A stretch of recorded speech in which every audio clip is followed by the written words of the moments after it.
böyük qayıdış çərçivəsində Kəlbəcərə sadəcə 5-ci köç mərhələsi həyata keçirilib. Bu dəfə 27 ailə, ümumilikdə 118 nəfər doğma yurduna qayıdıb. Onların arasında şəhid ailəsi üzvü, müharibə əlili və müharibə veteranlar da var. Ailə başçılarına mənzillərin açarları təqdim olunub. Qeyd edək ki, həmin mənzillər fasiləsiz su, elektrik enerjisi, istilik, yüksək sürətli internet xətləri ilə təmin olunub.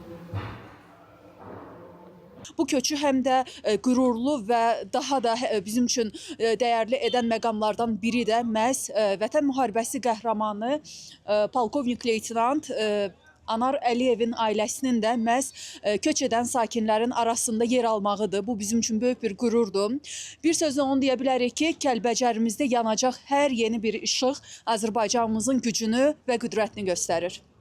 Bununla da şəhərin bir yaşayış məhəlləsində birinci mərhələ üzrə ümumilikdə 135 ailənin qayıdışı təmin edilib. Onu da qeyd edək ki, Kəlbəcər şəhərinə qayıdış prosesi mərhələli şəkildə davam etdirilir. Dayanıqlı məskunlaşmanın təmin olunması və sosial infrastrukturun inkişafı istiqamətində tədbirlər ardıcıl olaraq həyata keçirilir.